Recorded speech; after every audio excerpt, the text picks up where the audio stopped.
Welcome to the Jones Zone, a podcast by Darryl and JJ Jones. So what's the most common cause of house fires? We talked about embers getting into the attic, but I know that we have to, whenever we sell a house, we have to have a fire door. I'm told that most fires are started in the garage. Is that true?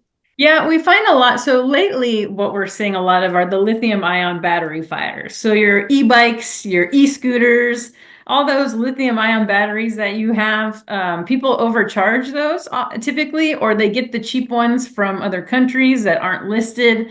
And those are the ones that we're seeing that go into thermal runaway and they take off and they take out the garage. Because Oh my typically most goodness. people keep a bunch of combustibles in their garage, right? It's usually full of stuff. No, that's amazing. Well, it's funny because my wife just bought 3 or 4 of those bicycles because the last time we got evacuated, there was traffic jams. And she said, and I said, well, why don't we just ride bikes? And she goes, there's going to be smoke if we have to evacuate. So she got I need to make sure to tell her about what you just said. That's huge right there. Huge. Yes. In fact, the last fire that I investigated, it was caused by lithium ion batteries here in Brea. So it is a problem. And we're seeing the same with the emergency, or not the ESS, the storage systems that they're including with the solar panels. A lot of those were catching fire in the beginning. It sounds like the technology has gotten better. I have not seen one of those here in Brea. So luckily, we're doing okay in that boat. But yes, lithium ion batteries are a big cause of fires throughout the nation, not even just in Brea, that we're seeing a big uptick in. Anything else that's big enough right there. That's yes. Unattended candles. Someone has a dog or cat and their tail whacks that candle off or something like that, and then just catches the house on fire. And electrical, people using extension cords and daisy chaining extension cords to power strips and power strip to power strip to power strip.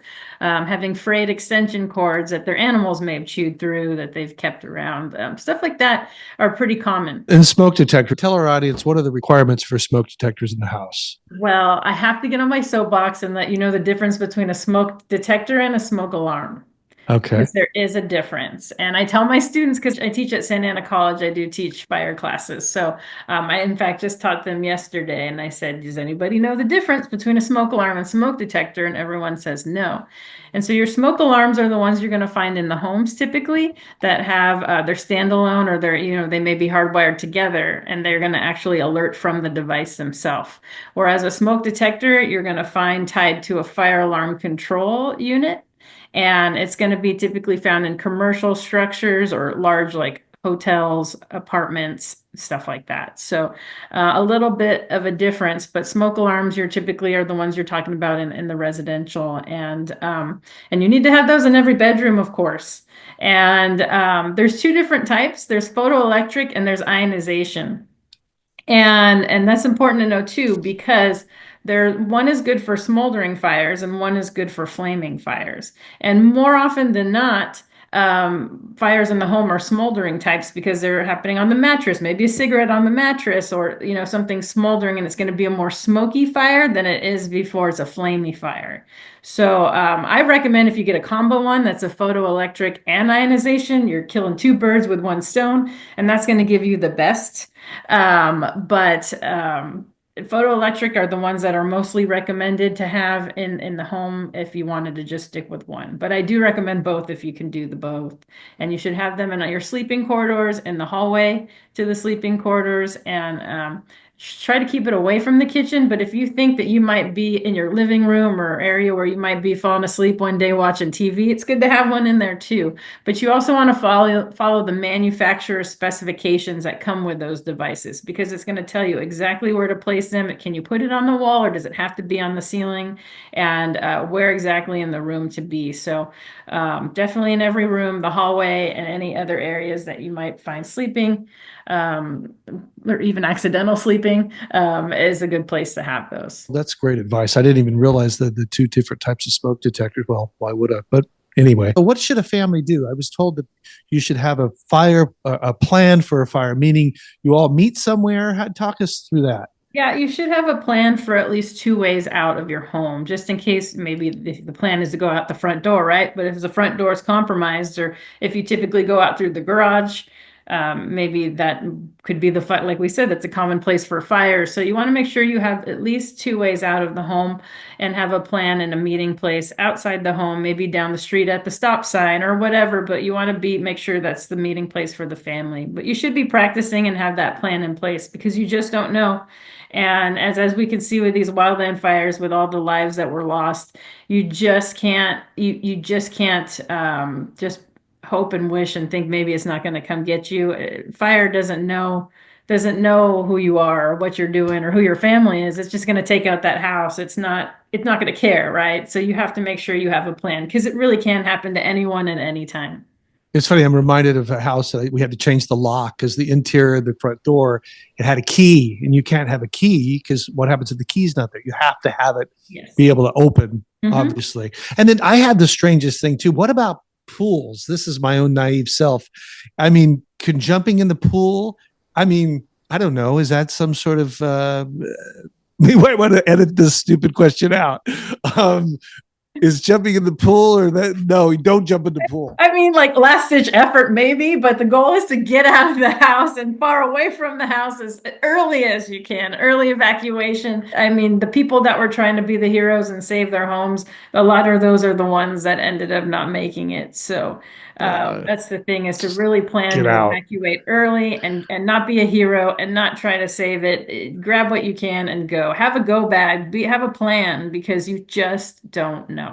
Speaking of pools, though, isn't there some sort of apparatus? I mean, let's say it's that you can put in your pool. It sucks the water out of the pool, gives you more power to, let's say, keep your roof dry or wet or anything like that, or no? I don't know. I haven't heard of anything. I'm sure there is, because if you have to have some kind of suction to clean out your pool anyways, I'm sure they have something that you could use for that effect. I've not heard of anyone do that. Oh, you got two inventions now. There we go. I'm kidding. I'll get working on it. I'll kick you a few bucks. Is there a common cleaning supply that people have that is flammable that they probably didn't know was flammable? Ammonia? Is ammonia flammable? I think it's more toxic than it is flammable, but everybody has cleaning supplies. People usually have gas cans for their lawnmowers, right? And usually most of that stuff's stored in the garage. Another reason why we see the garages go the way they do, right? And the goal is to make sure that whatever you have, you just don't have excess of it. Like, don't go to Costco and buy like the 6-packs if you're not using one of those every week. Don't have excess of your cleaning supplies, of gas cans, of propane tanks, whatever it is that you have in your home. Try not to have an excess. Really keep it to a minimum, because anything is going to contribute to the fire, and you just don't want that. So the less is more, in my opinion. And that leads to another potential hazard: is people oftentimes die from breathing in the toxic fumes. Well, typically in a fire, you're going to get the toxic gases that would get you too. So, I mean, think about for the firefighters responding and having to put out that fire. Firefighters, as well as myself as an investigator, we're exposed to the worst of the worst. That the I think maybe number one, number two killer for those in the fire service is cancer these days. And it's because of the toxic stuff that is burning in your home, your furniture nowadays. People are buying IKEA furniture. That stuff is just it's just toxic as it burns. And most furniture these days, because they're making it cheaper. It's not solid wood, it's particles and plastics and coated with things. So there's a lot of carcinogens that are emitted while these fires are burning. And so the exposures to the firefighters, exposures to your investigators, we're getting exposed to the nastiest of stuff. Even with all that gear on, our pores are still absorbing it. So like our face, and it is unfortunate, but it's the truth. So for the first responders responding, they're getting exposed to all that stuff. If you're in the home while that's going on, you're being exposed to that stuff. And if you stay in long enough, it'll likely kill you. Roof gutters, is that an issue? Collecting leaves? Yeah, well, that's just another thing to make sure you're maintaining, because especially in the wildland areas, if you have an ember that gets there, it's now got a place where it's got combustibles, right? So it's another thing you should be cleaning and maintaining. Well, speaking of that, roof, stuff like that. Annual maintenance. So you clean out your gutters, clean out your roofs, check your brushes, your dead materials, flammable materials around your house. I guess somewhat commonsensical, but if it doesn't affect them, they don't think about it. You know what I'm saying? And it's obviously it's my job, it's my world, so I'm in it, and I hear about it, and I learn about it, and I train about it often. But for the typical homeowner, they just don't know. And that's why it's good to do these types of things, right? Because we're educating people on things they should do. And you clean it out once a year may not be good enough. Maybe if it's super windy or your trees just decided it just wanted to dump a bunch of leaves that day, you're going to have to go clean it some more. You have to be more frequent. There's also another code that was adopted that we haven't gotten enforceable parameters just yet, but they're calling it zone zero. So we have the different zones in your home, but the zone zero is the 0 to 5 feet against your home, where you should have minimal plants, anything against the house, and combustible, like anything combustible, you don't want up against the house within those 5 feet. So maintaining it pretty clear is something that we're going to see. I'm sure that there's going to be more parameters and more specifics for us on the enforcement for that zone 0 to 5.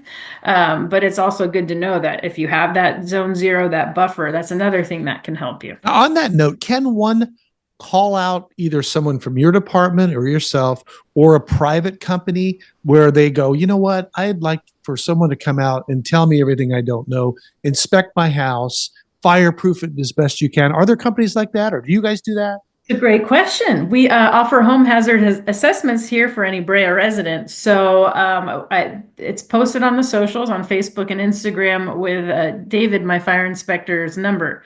And you can call him and schedule a home hazard assessment. And he can take a look inside the home. If you have concerns inside, he'll let you know if he sees any issues, including your smoke alarms, carbon monoxide detectors. And he can also look on the outside if he sees anything and give you suggestions on what you should do to, in fact, whether harden your home, make your home safer. We do offer that. Wow. And is there a cost for that? No, it's free. We do that the kindness of our hearts because we want to make sure everyone feels good, you know? That sounds actually like a very good idea, because I'm well, obviously, but when I sell a house, I should have that done due to the fact that, especially with insurances, I wonder if that affects a homeowner's ability to get insurance, or maybe you can't, maybe you're not aware. I don't know. I don't expect you to know insurance codes or whatever.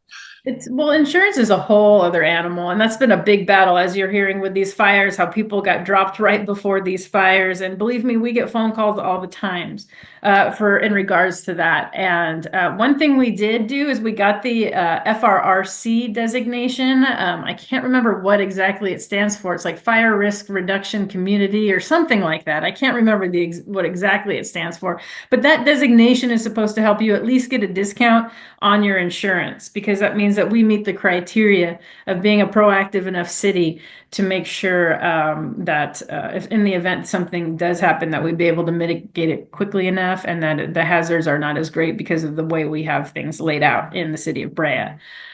So we do have that designation, and the fact that in the canyon we have a fire safe council, I think that helps as well. So there are things that can help, and then insurance is always like residential sprinklers in the home. They do like the home hardened stuff that can definitely help you either get insurance if you're in a high risk area, or reduce the cost, because we do know that insurance is skyrocketing, and it's hard to even get insurance these days. So yes, those are some things, some good stuff to know.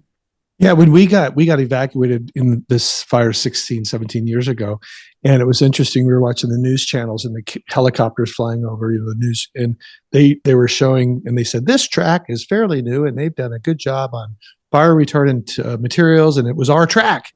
I was so happy to hear that. So luckily, it was they had done a lot of what you had talked about. So, and then fire extinguishers. I mean, I guess everybody should have at least one. Everybody should have at least one, and not that tiny little ones that you can get at the store. You want to get like it's a 2A10BC. It's a little bit bigger ones that you see in businesses, because that one's going to do something. But remember to not be the hero if it's getting too out of control. Those are meant for small incipient phase fires, which means like maybe a trash can, a little trash basket in the office, not like your whole kitchen's on fire and you're going to try to use that extinguisher. That's when you get out and you call 911 and call my guys to come out and put out the fire. That's what that's what we're there for. So don't be a hero. Don't get yourself hurt if it's anything bigger than a small little incipient phase fire. And speaking of fire extinguishers, I thought I had read somewhere that they you need to have those changed out once a year or something like that, or something. So by code, they're required to be serviced annually in commercial businesses, but for the home, not necessary. Those can actually last a long time. You do just want to make sure you're turning it so you can actually hear the powder, the chem actually moving in there. If it's stuck, that means it's no good anymore. And you also want to check the pressure gauge. So if you have one at home, you don't have to do the servicing every year. You're good on just making sure that it's in the green. If it becomes, if it's really old, it's probably time to get a new one, but you can kind of gauge it by actually moving the extinguisher, and you can hear the powder moving around. It's fine as long as the pressure is in the green. And not to hopefully this isn't a boring question, but the science behind that is it removes heat. So there's different effects of different extinguishers. Some of them remove heat, some smother, some inhibit the chemical chain reaction. So yeah, the extinguishers are pretty great. And you can get those. Walmart has those. Yeah, Walmart has them. Home Depot, I know, has them. Lowe's. So yeah, they're around. And then what about you talked about the health firemen and firewomen, and what an important topic. What other not to have too many chemicals in your house and all that the things that you talked about. Are there any other things that people can do to help the firemen and the firewomen if their house catches on fire? Any recommendations? Yeah, I think the biggest thing is making sure that your home is accessible. Another big issue and hazard for our firefighters is hoarding conditions. And we know that's a mental illness, that's a problem, but some people, like my dad is in his old age, is starting to really collect stuff around the house. So when I come over, I'm like, Dad, you gotta get some of this stuff out. You've way too many combustibles in here. You gotta clean up some stuff, and I think it's important that we at least, well, your home doesn't have to be neat and orderly. Make sure you don't have a ton of combustibles in there. So if they do have to go inside, they're not tripping on things.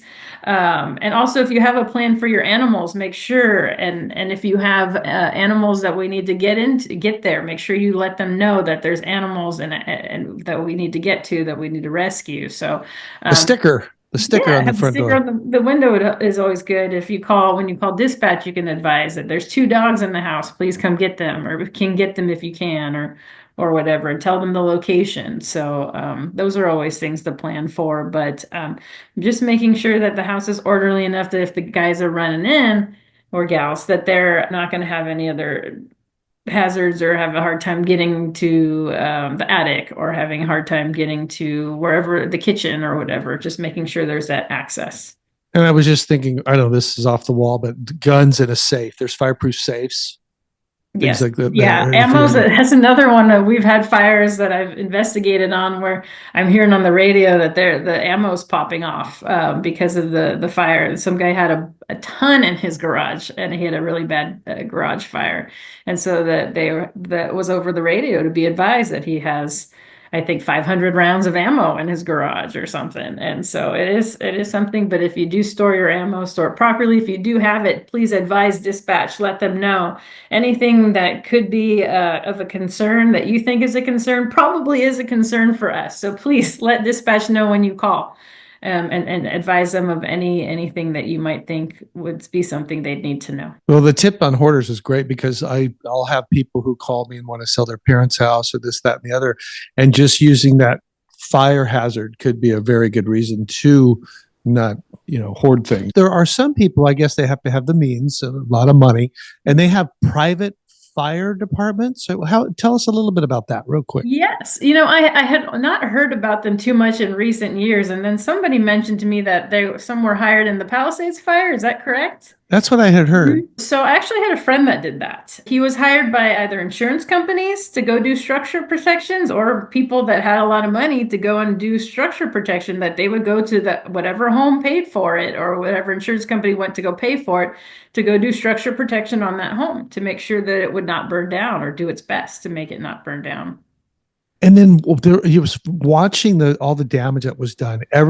You would see 80 houses gone, and then just one standing. And then you go 80 houses are gone, then another 2 are standing. Was that just luck? What do you think? Or it depends. It could have been a hardened home.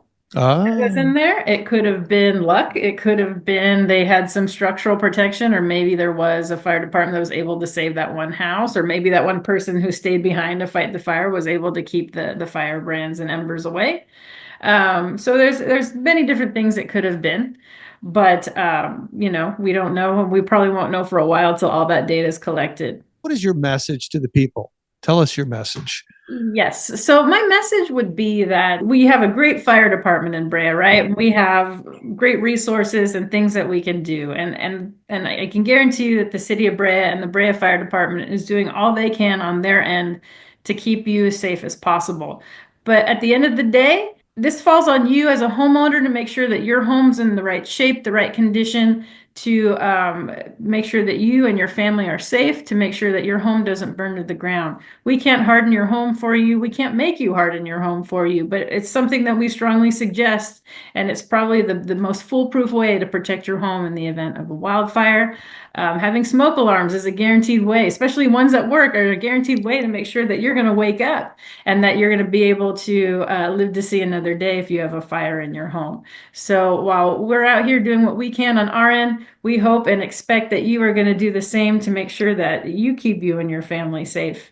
And we'll be there if you need us. Nicole, thank you so much for joining us. I think this is one of my most favorite podcasts, because especially in this day and age now, after the fires, you've been incredibly helpful. I mean, I've learned stuff that I was not aware of. So thank you for doing this for me and for the public, more importantly. And I really, really appreciate it.